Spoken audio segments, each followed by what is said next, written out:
Bonjour mes frères et mes sœurs. Je fais cette vidéo car le Seigneur m'a parlé et il m'a montré deux images et du coup suite à ça j'ai décidé de faire cette vidéo pour en parler et le titre de cette vidéo c'est le retour de notre Père. Pourquoi ce titre? Parce que par rapport aux images que j'ai reçues, j'ai décidé de plus parler de ce sujet-là. Alors, j'ai reçu une première image. J'étais dans ma chambre, je ne dormais pas, et d'un seul coup, j'ai eu une image en tête. Je vois Jésus dans le ciel, sur les nuages, il était en robe blanche avec ses sandales, ses cheveux mi-longs, châtains, une petite barbe. Il marchait tranquillement vers moi avec un visage doux, comme s'il était dans un parc. Le même jour, au même moment, je le revois encore dans le ciel. Donc, il y avait la première image, ça c'est la deuxième image. Il avait un visage dur, une épée, et il y avait une bête hideuse devant lui, et il portait une épée, et il se montrait offensif devant cette bête qui avait deux cornes. J'ai compris à travers ces deux visions. La première me fait comprendre qu'il va revenir, qu'il est déjà sur les nuées, dans le ciel, quoi, dans les nuages. Et la deuxième vision, qu'il combat une bête à deux cornes.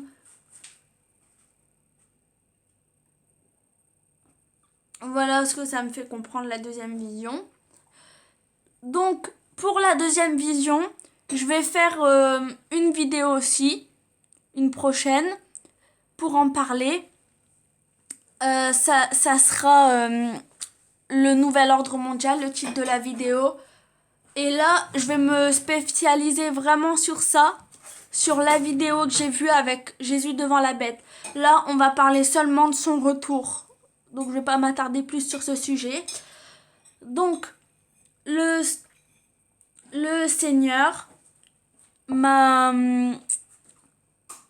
donné à vous parler de ce sujet pour vous rassurer, pour vous avertir. Donc, déjà, je vais commencer par parler un peu de ce que c'est. C'est quoi son retour? Bah, tout le monde le sait, hein, il va revenir sur la terre pour venir nous chercher. Et je voulais faire passer deux messages. Un message à certaines personnes et un message pour réconforter.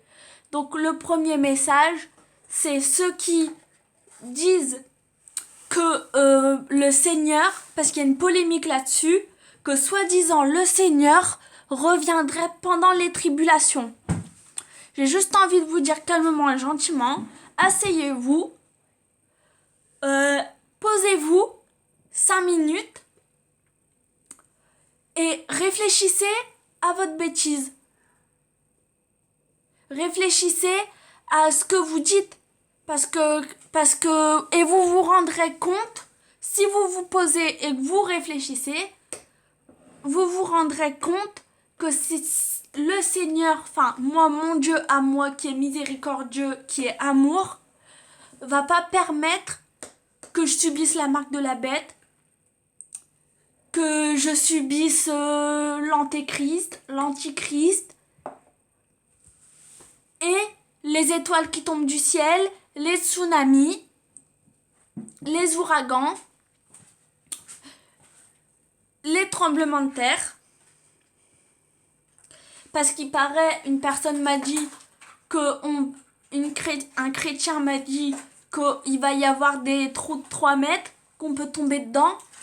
Donc, je pense pas que le Seigneur, enfin moi, mon Seigneur à moi, je pense pas qu'il va permettre que je subisse ça. Et la famine, parce qu'on n'aura plus à manger, hein, bien sûr, ce sera tout fait. Il va pas permettre que je subisse ça. Donc réfléchissez 2 minutes à ça et vous vous rendrez compte de ce que vous avez dit.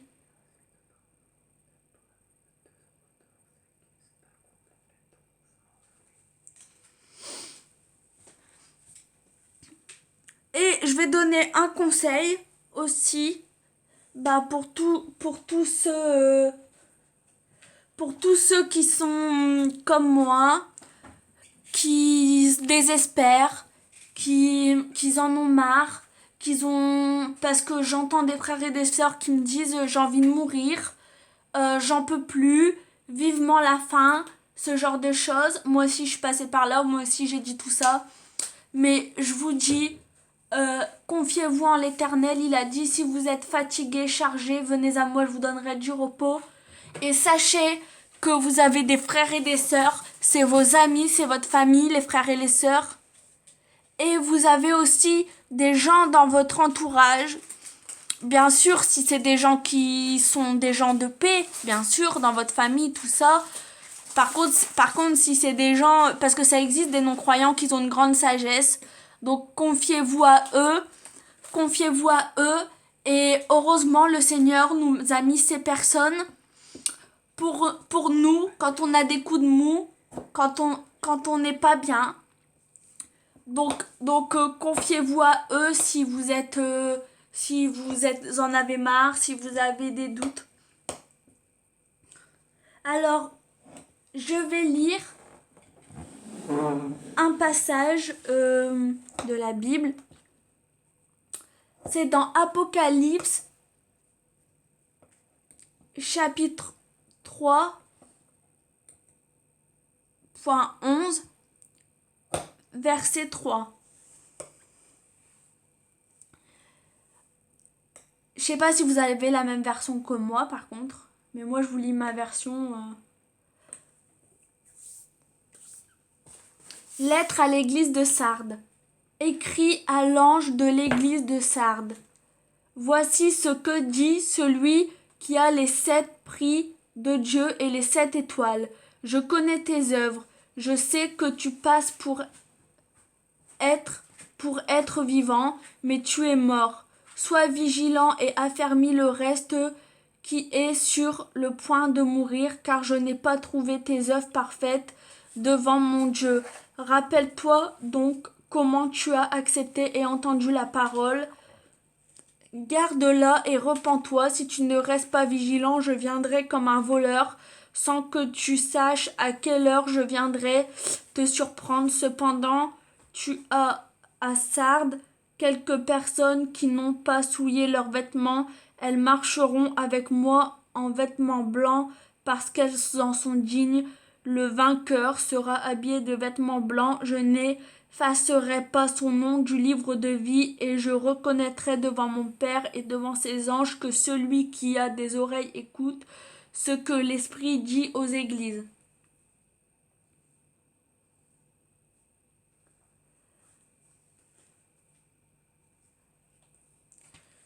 Donc, j'ai une autre Bible là, la Bible de Chouraki, je sais pas si vous l'avez. À Sardes, c'est le même message mais en différent. Au message de la communauté de Sardes écrit, il dit ceci: celui qui a les 7 souffles d'Élohim et les 7 étoiles, je connais tes œuvres. Tu as renom de vivre, mais tu es mort. Veille, affermis le reste qui allait mourir. Non, certes, je n'ai pas trouvé tes œuvres parfaites en face de mon Elohim. Rappelle-toi donc ce que tu as reçu et entendu. Garde et fais retour. Si tu ne veilles pas, je viendrai comme un voleur. Tu ne connaîtras certes pas à quelle heure je viendrai sur toi.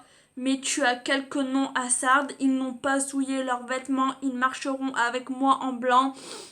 Ils le valent.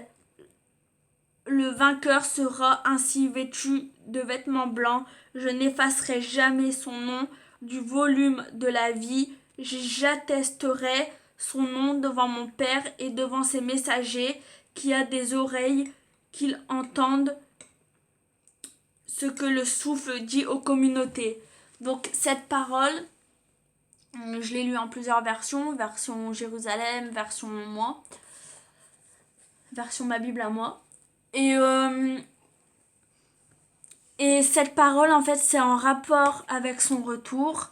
Donc, ce que ça dit, c'est que faut être prêt parce qu'il viendra comme un voleur. Nul ne sait quand il va revenir. Donc, soyez prêts. Et Et voilà quoi. Donc je vais faire une prière. On fera qu'une seule prière. Je vais faire une prière qui est regroupée parce que je peux pas faire plusieurs prières. Donc ce sera une prière pour, pour les personnes qui sont prêtes, les personnes qui sont prêtes mais qui désespèrent, qui ont envie de que ça arrive. Et pour les personnes, donc tout ce qui est pasteur, église, non-croyants ou chrétiens, ou les personnes embobinées qui risquent de louper l'enlèvement. Donc, Seigneur Jésus, ô Rabouni, je te prie pour ces gens qui sont dans le monde ou qui sont chrétiens, embobinés par d'autres chrétiens ou par des prédications, Seigneur, s'il te plaît. S'il te plaît, Seigneur, euh, ouvre leurs yeux spirituels, Seigneur, afin qu'ils voient ceux qui font de mal et qui reviennent à toi, Seigneur, afin qu'ils puissent être enlevés, Seigneur.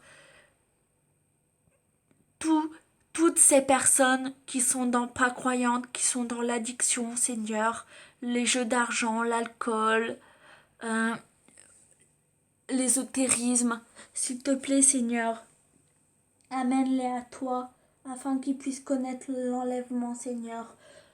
Enlève le voile des yeux de toutes ces personnes, Seigneur, notamment celles qui sont dirigées par un prédicateur, un pasteur ou un enseignant ou un évangéliste ou un prophète qui qui les met sur la mauvaise voie, qui sont aveuglés, Seigneur. Ramène-les sur le bon chemin, Seigneur, s'il te plaît. Je te prie aussi pour les églises, les pasteurs, les fidèles d'église qui sont dans les églises, Seigneur. Seigneur, l'église, c'est pas l'église bâtiment, mais l'église céleste. Ceux qui se sont mis à part et sont sortis du système, Seigneur. Du système du dogme religieux, Seigneur. S'il te plaît, Seigneur, euh, amène-les à sortir du système afin qu'ils soient sauvés, Seigneur. Si dans toutes ces personnes que j'ai citées, qui sont dans ces soucis-là, Seigneur, et qui sont euh, et que toi t'as choisi, Seigneur, sors-les de l'addiction, sors-les des églises, Seigneur, sors-les d'un pasteur ou d'un chrétien qui les embobine, Seigneur. Je t'en supplie, afin que tes enfants qui ne le savent pas, ou sors-les du monde, Seigneur, afin que tes enfants qui ne le savent pas que tu les as choisis, puissent connaître l'enlèvement, Seigneur. Seigneur, je t'en supplie. Au nom de Jésus-Christ, j'ai prié. Amen.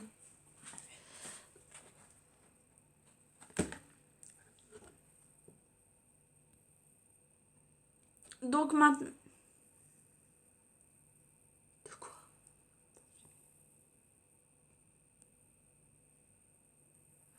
Mais j'ai même pas le temps de dire.